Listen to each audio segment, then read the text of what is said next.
So, good day.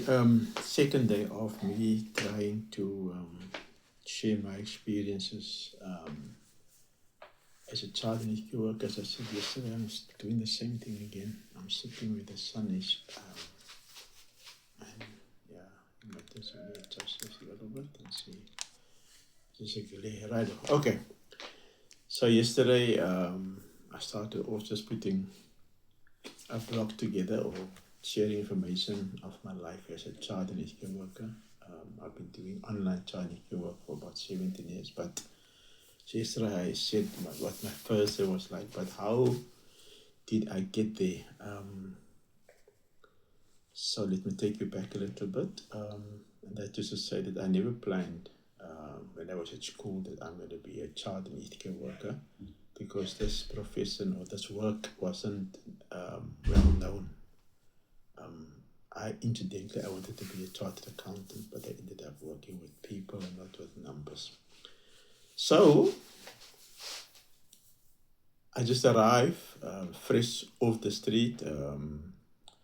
That time the party was the three tricameral parliament, and Bonnyton resorted under a coloured government, if you may call it like that.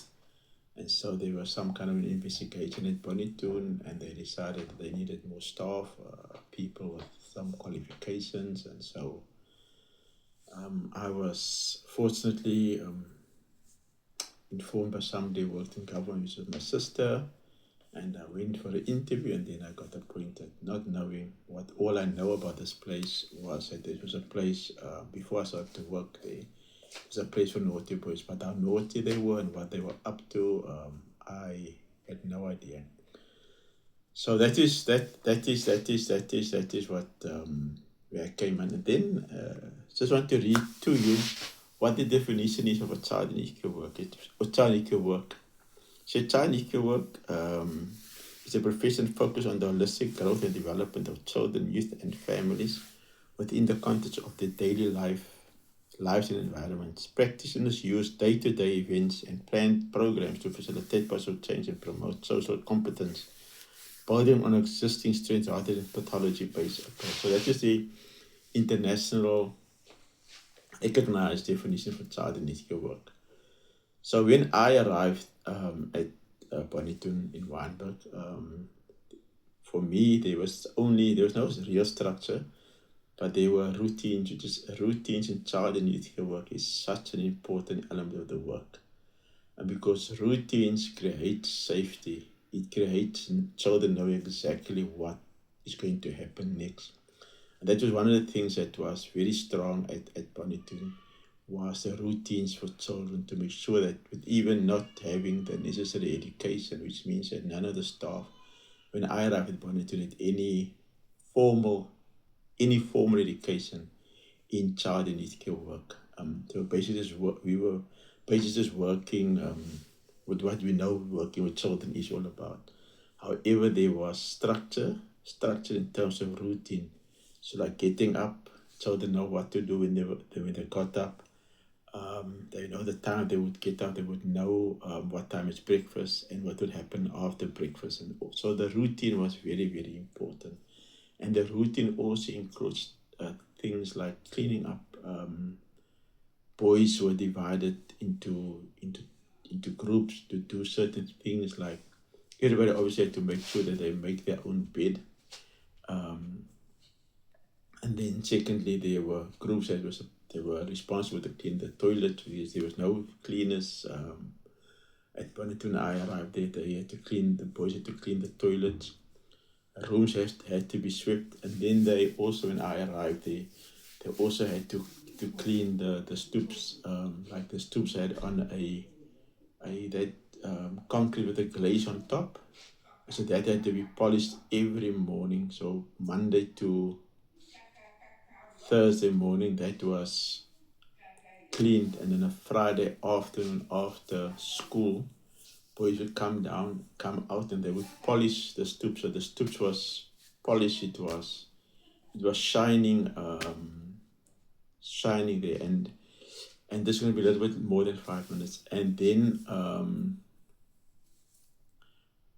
boys at Bonneton all used to wear the same clothing. I mean, they were wearing a khaki color pants, shorts, and khaki shirt. And I'm saying that because later on we're going to talk about it again.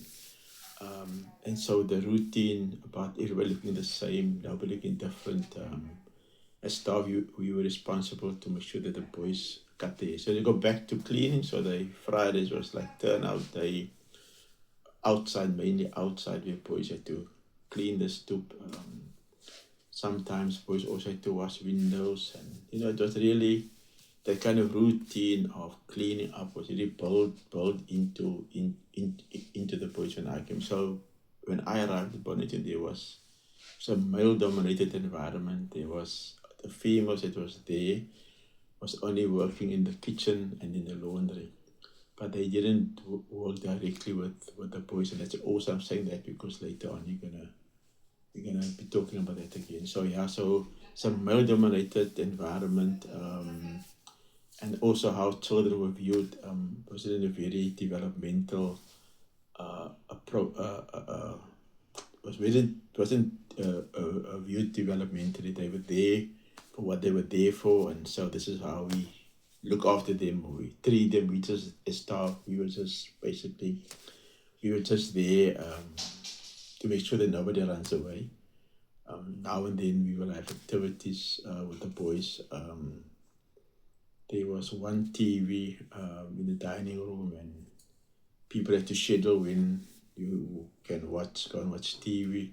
And in most cases, like if it was rugby, because the staff wanted to watch a rugby, they would take all the boys to the dining hall so that staff. So it wasn't when I started there wasn't a very child orientated facility. And again, I'm saying that because later on we would be talking about that as well. And so that is my introduction. Like I said, there was no orientation.